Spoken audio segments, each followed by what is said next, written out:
Intermediate Algebra for Statistics, Graphing Quadratic Functions in Standard Form, Part 4. Lesson Objective: Find the minimum or maximum value of a quantity. We'll begin with an example. Example 12.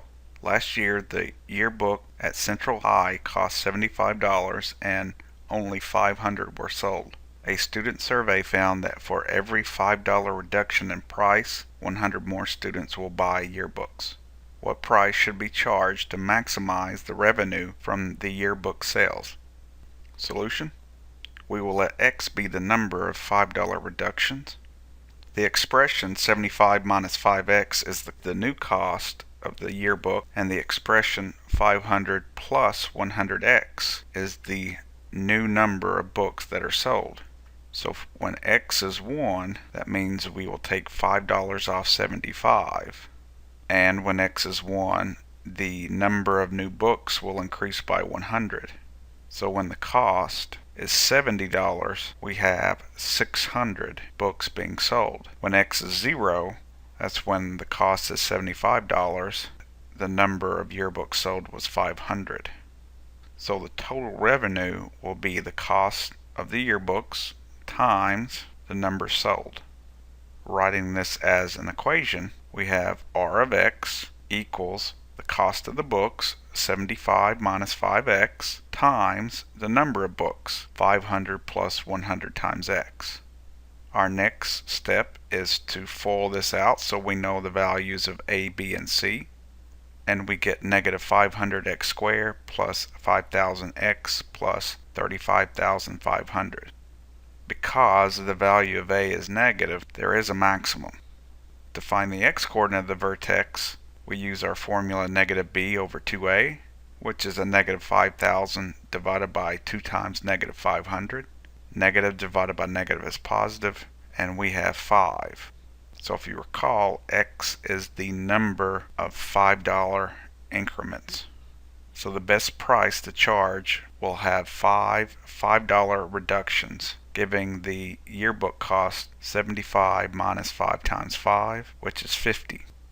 So using the table of values, when X is 5, we have the largest Y value. Example 13. A tomato grower needs to ship early when prices are high and spoilage is low. She now has 25 tons on hand and can add 2 tons a week by waiting.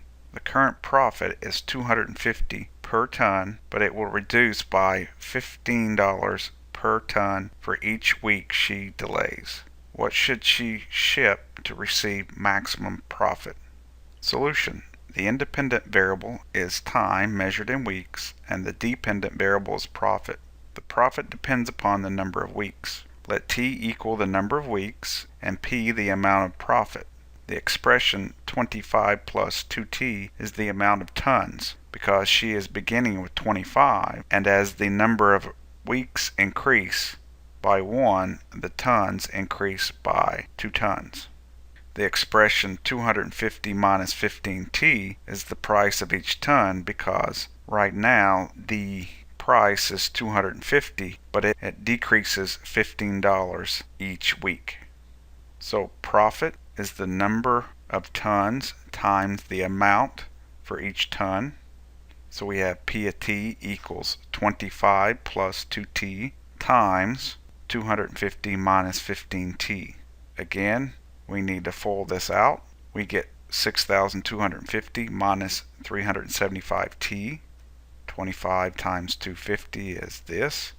25 times a negative 15T is this. 2T plus 250 is 500T, and 2T times negative 15T is a negative 30T squared.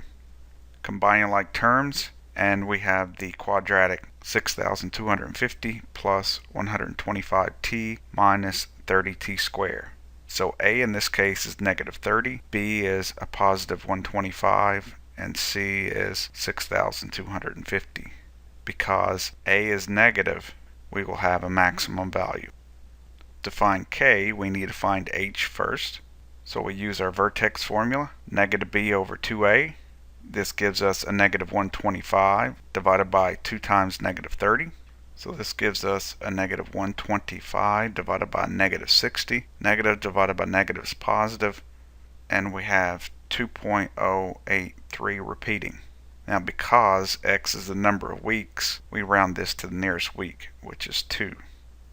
Plugging 2 back into our profit quadratic, we see that the profit is $6,380. So 2 weeks is when she should ship out her tomatoes, and she will have a profit of $6,380. We can verify this using the graphing calculator. When x is 2, we have a maximum value of 6,380. Our last example, example 14. After t seconds, a ball is tossed into the air from the ground level, reaching a height of h feet given by the equation h of t equals 144t minus 16t squared. A. What is the height of the ball after 3 seconds? B. What is the maximum height the ball will reach? C. Find the number of seconds the ball is in the air when it reaches a height of 224 feet. D. After how many seconds will the ball hit the ground before rebounding? And E.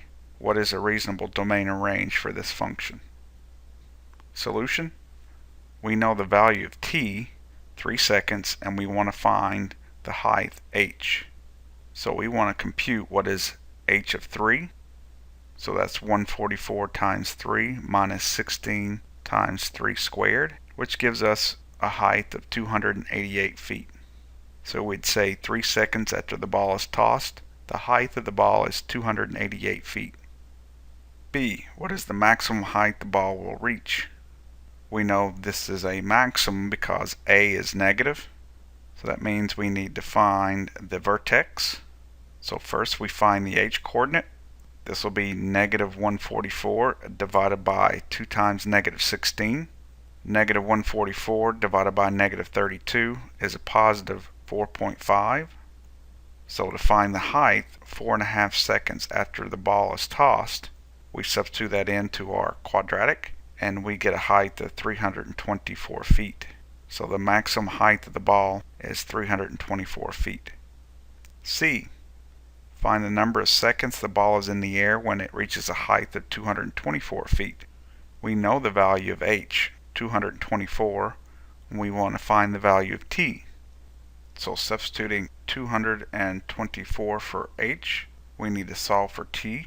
So our first step is to subtract 224 to both sides of the equation. This gives us 0 equals negative 16t squared plus 144t minus 224.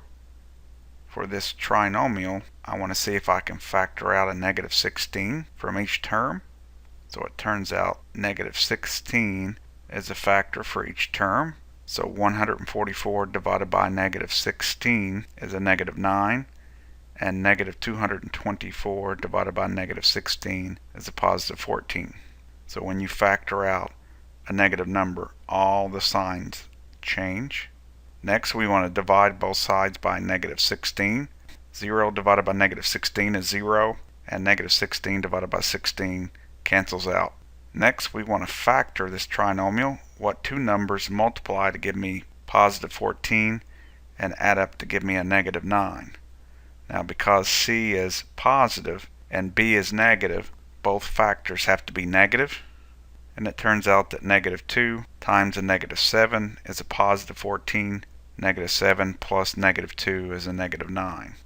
Setting both binomials equal to 0, we have t equals 7 and t equals 2.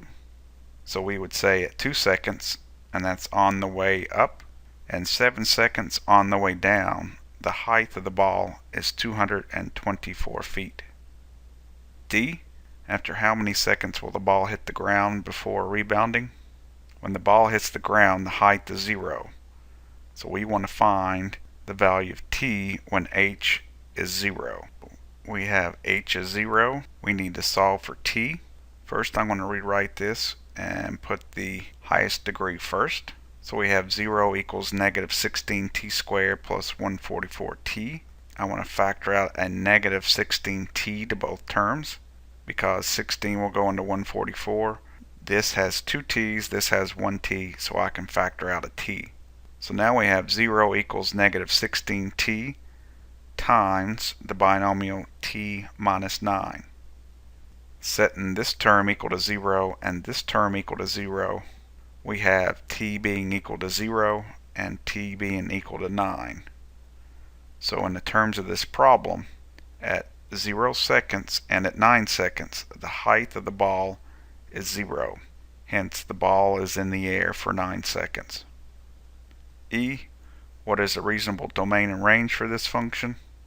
The domain is possible t values and the range is possible h values. That makes sense in the terms of the problem. So the t values is time and the h values are the height. So the domain would be from 0 seconds to 9 seconds. That's how long the ball was in the air. And the height of the ball, it started at 0 and it reached a height of 324. So this is the range. To verify this using the graphing calculator, we type in our equation in y1. The window settings, I will use a -1 so I can see the y-axis. I want the max to be 10 because my domain went up to 9 and I want to make it a little bit larger. The y-min, I want it to be -25 because I want to see the x-axis, because here I'm counting by 25s, and I want the y-max to be 350 because this is a little bit bigger than my maximum value. Hitting graph, we see our parabola. So this is the possible values of the domain, and this is the possible values for the range. So we have 0 to 9 and we have 0 to 324. To verify this using table of values, here we can see when x is 0, the height is 0, and when x is 9, the height again becomes 0. Thanks for watching.